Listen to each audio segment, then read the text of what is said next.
23 வயசுக்குள்ள கல்யாணம் பண்ணீங்கன்னா நீங்க கோழி முட்டை. நல்ல இல்லறம் அமையாது. அந்த இல்லறம் அமையாத ஒரு காரணத்துல போட ஆம்பளைங்களையே வெறுக்கக்கூடிய ஒரு தருணத்துல கல்யாணம் பண்ணக்கூடிய இன்டென்ஷனே உங்களுக்கு வராது. உங்க வாழ்க்கை உச்ச நிலைமை போகக்கூடியது தேவையில்லாத இடையூறுல அவமானத்துல தரையில பட்ட மீனா நீங்க துடிப்பீங்க. ரொம்ப கவனமா இருங்க. வாழ்க்கையில நீங்க ஏமாற்றம் மட்டும் அடைஞ்சிட்டீங்கன்னாவே நீங்க கன்னிராசிக்காரங்க காதல் திருமணம் பண்ணீங்கன்னா உங்க வாழ்க்கை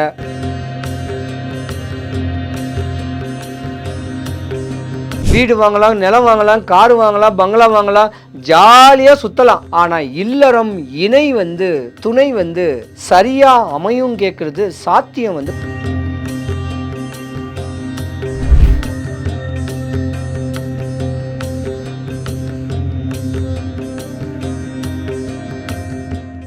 உற்றார் யார் உளரோ இந்த உயிர் கொண்டு போம்பொழுது குற்றாலத்துறை கூத்தன் அல்லால் நமக்கு உற்றார் யார் உளரோ. சிவாய நம.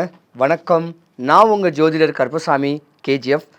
ரியல் ஒன் ஆன்மீக சேனலை பார்த்துருக்கிற அனைவருக்கும் வணக்கம். 2025 ஜூன் மாதம் 12 ராசிகளுக்கும் உள்ள பலன்கள் பலவீனங்கள். கன்னிராசிக்கு அதிபதி விஷ்ணு பெருமான். இந்த மாத பலன் உங்களுக்கு ஒரு சாதகமா அமையக்கூடிய ஒரு நேரங்காலங்களும் உண்டு. கன்னிராசியில பொறுத்த வரைக்கும் படிக்கிற குழந்தைங்க படிப்பு அறிவு, படிப்பு ஆற்றல், திறமையை வெளிப்படுத்தக்கூடிய தருணம் உங்க ஜாதகத்துல உண்டு. நிறைய பேர் கன்னிராசியை பொறுத்த வரைக்கும் பாத்தீங்கன்னா தான் டாக்டர் சம்பந்தப்பட்ட படிப்பு தான் படிப்பீங்க. கலைத்துறை சம்பந்தப்பட்ட வேலையில் இருக்கக்கூடிய தருணங்கள் உண்டு. நிறைய பேர் ஸ்பிரிச்சுவல்ஸ் பேசக்கூடிய மதம் சம்பந்தப்பட்டதெல்லாம் வாய்ப்புகள் நிறையவே. கன்னிராசியை பொறுத்த வரைக்கும் 2025க்கு முன்ன வரைக்கும் பல இடையூறுகளை தான் நீங்க சந்திச்சிருக்கக்கூடிய தருணம் உண்டு. எல்லாமே ஆசை பாசம் சொல்லக்கூடிய தன்மையில உங்களை அரவணைக்கத்தான் செய்வாங்க. அதுல தான் நீங்க ஏமாறுவீங்க. கன்னிராசி பெண்கள் தான் கொஞ்சம் பாவமும் கூட. படிக்கிற குழந்தைங்க படிச்சுக்கிட்டு இருக்கும் போதே தேவையில்லாத இடையூறுகளை சந்திக்கக்கூடிய தருணம் உங்களுக்கு உண்டு. சிறு வயதிலே கல்யாண காட்சிகளை உங்களுக்கு பேச வச்சு அந்த கல்யாணம் பிளாப் ஆயிருந்தா கூட, இல்ல கணவன் மனைவி விவாகரத்து வரக்கூடிய தருணங்கள் வந்திருந்தா கூட, இல்ல பிரிஞ்சு போகக்கூடிய தன்மைகள் வரக்கூடிய தன்மையில கூட நீங்க மாட்டிக்கிட்டு முடிப்பீங்க. நான் டாக்டர் ஆகணும், நான் ஐஏஎஸ் ஆகணும், நான் பெரிய லெவலுக்கு வரணும் சொல்லக்கூடிய தருணத்துல 23 வயசுக்குள்ள கல்யாணம் பண்ணீங்கன்னா நீங்க கோழி முட்டை. நல்ல இல்லறம் அமையாது. அந்த இல்லறம் அமையாத ஒரு காரணத்துல போட ஆம்பளைங்களையே வெறுக்கக்கூடிய ஒரு தருணத்துல கல்யாணம் பண்ணக்கூடிய இன்டென்ஷனே உங்களுக்கு வராது. விரக்தி. அந்த விரக்தி அடைஞ்சும் மறுபடியும் இன்னொரு கல்யாணம் பண்ணுவாங்க. அதுவும் கைகூடாது. ஆனா அதுக்கு மேல தான் குடும்பத்துக்காக வாழாம நாட்டுக்காக வாழணும், இல்லைன்னா வீட்டுக்காக வாழணும், தன்னையே அர்ப்பணிப்பீங்க. உழைச்சி உங்க குடும்பம், அக்கா தங்கச்சி, உங்க அண்ணன் தம்பி பிள்ளைங்க, அக்கா தங்கச்சி பிள்ளைங்களை அரவணைச்சு அவங்கள உங்க பிள்ளை மாதிரி தான் வளர்த்துக்கிட்டு போவீங்க. நீங்க தான் சூப்பர் டாக்டர், செவிலியர், நர்ஸ், பிஃபார்ம் படிக்கலாம். இப்படி பெரிய படிப்புக்காக வெளியூர் வெளிதேசம் போய் படிக்கணும்னு சொல்லக்கூடிய தன்மையும் உங்க ஜாதகத்துல இருக்கு.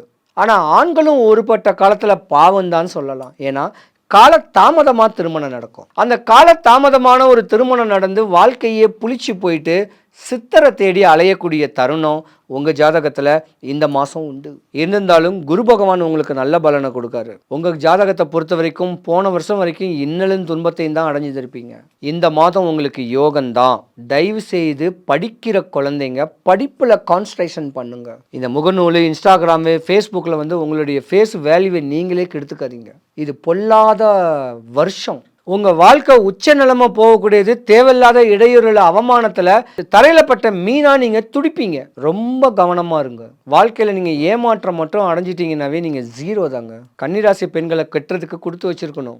தெய்வ கடாட்சியம் உடையவங்க, அறிவானவங்க, அழகுல சிறந்தவங்க. பொதுவாகவே கன்னிராசிக்காரங்க உங்க வீட்டுக்காக வாழணும், இல்லைன்னா நாட்டுக்காக வாழணும். இப்படி அர்ப்பணிச்சிருவீங்க. இந்த ஏமாற்றம் மட்டும் அடையாம வாழ்க்கையில தெளிவான அமைப்பு கிடைச்சா நீங்க உச்ச நிலைமையில அடிச்சு பெரிய லெவலுக்கு வரக்கூடிய தருணம் உண்டு. 2025க்கு முன்ன வரைக்கும் ஒரு 1.5 வருஷத்துக்கு முன்ன வரைக்கும் கன்னிராசிக்காரங்க கல்யாணம் முடிச்சிருந்தீங்கன்னா கூட நிற்காது, பிரிஞ்சு தான் போகணும். இது விதி. எவ்வளோ குழந்தைங்க படிக்கிற குழந்தைங்களுக்கு தாய் தகப்பன் கல்யாணம் பண்ணி விட்டுட்டு அதுங்க படிக்கிற ட்ரீம் இல்லாமல் இந்த கல்யாணம் பண்ணக்கூடிய ஆசையில் அவங்க வாழ்க்கையே சின்ன பின்னமாக இருந்திருக்கு. இன்னும் ஒன்று இருக்குது. கன்னிராசியில் உள்ள ஆண்கள் கொஞ்சம் கவனமாக இருக்கணும். ஹார்மோன்ஸ் கோளாறு வர்றதுக்கான ஒரு வாய்ப்பு உங்களுக்கு இருக்குது. திருநங்கை ஆவறதுக்கான ஒரு வாய்ப்பு கன்னிராசிக்காரங்களுக்கு இருக்குது, மிதுன ராசிக்காரங்களுக்கு இருக்குது.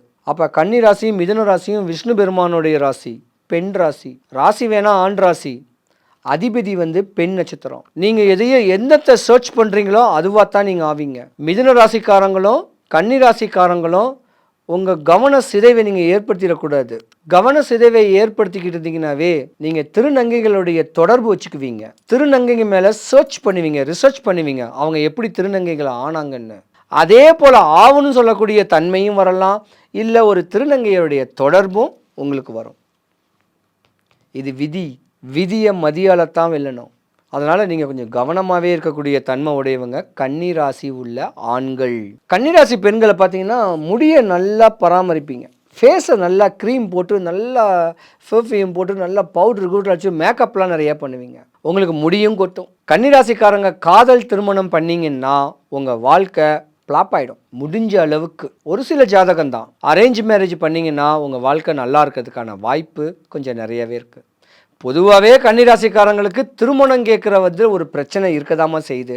கன்னிராசிக்காரங்க உங்கள் ஜாதகத்தை நல்ல ஜோதிடர்கிட்ட கொடுத்து இந்த 2025க்கு மேலே என் பிள்ளை நல்லா படிப்பாளா, என்ன படிப்பா அப்படின்னு கேட்கக்கூடிய படிக்கிற தன்மை, அவளுடைய வாழ்க்கை தன்மை, அவளுடைய வாழ்க்கை நிலவரத்தை பற்றி தெளிவாக தெரிஞ்சுக்க ஒரு ஜோதிடர்கிட்ட உங்கள் ஜாதகத்தை கொடுங்க கன்னிராசிக்காரங்க. அதோடைய தன்மைக்கு ஏற்ற மாதிரி நீங்கள் வழிமுறை பண்ணுங்க. எல்லாமே நல்லா இருக்கும். வீடு வாங்கலாம், நிலம் வாங்கலாம், கார் வாங்கலாம், பங்களா வாங்கலாம், ஜாலியாக சுற்றலாம்.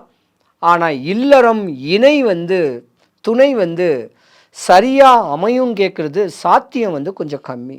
அதுவும் இந்த மாதம் சுக்கிரனுக்கு ஒரே மாதம், அதாவது வைகாசி மாதம். தேவையில்லாமல் இந்த காதல் இதிலெல்லாம் மாட்டிக்குவீங்க. கன்னிராசிக்காரங்களுக்கு இந்த ஓரிரு மாதம் திருமண ஏற்பாடுகளும் நடக்கும் இந்த வைகாசி மாதத்தில். அதனால் சுகபோகமாக நீங்கள் வாழணும். கணவன் மனைவிக்குள்ள கருத்து வேறுபாடு வராமல், பிரியாமல், சந்தோஷமாக ஒட்டுணர்ந்து விட்டு கொடுத்து வாழ்க்கையை வாழக்கூடிய தன்மையை ரசித்து ருசித்து நீங்கள் இந்த மாதத்துக்கு மேலே இனிமேல் நீங்கள் வாழணும். நிறைய கன்னிராசிக்காரங்கள் வாழ்க்கையே தொலைச்சிட்டு போயிருப்பீங்க. அதனால் கவனமாக இருந்து தெளிவான அமைப்பில் தான் நீங்கள் எல்லாத்தையும் செயல்படணும். அதனால் தப்பான எதுலேயும் மாட்டிக்காதீங்க. இந்த இன்ஸ்டாகிராம், முகநூல் இதெல்லாம் போய்ட்டு உங்கள் ஃபேஸ் வேல்யூக்காக நீங்கள் டிக்டாக்கோ இல்லை இன்ஸ்டாகிராமில் போட்டு உங்களுக்கு ஒரு ஆணுடைய தொடர்பு அது ஒரு பிரச்சனையாகி தேவையில்லாத இடையூறுக்கும் ஆள்படக்கூடியவங்க கன்னிராசி பெண்கள். ரொம்ப கவனமாக இருக்கணும். கன்னிராசி பெண்கள் அனைவருக்கும் சுபிக்ஷம், ஐஸ்வர்யம், கடாட்சியம் கிடைக்க, வடபழனி ஆண்டவனுடைய அனுகிரகம் உங்களுக்கு பரிபூர்ணமாக கிடைக்க நான் இறைவனை பிரார்த்திக்கிறேன். சிவாய நம.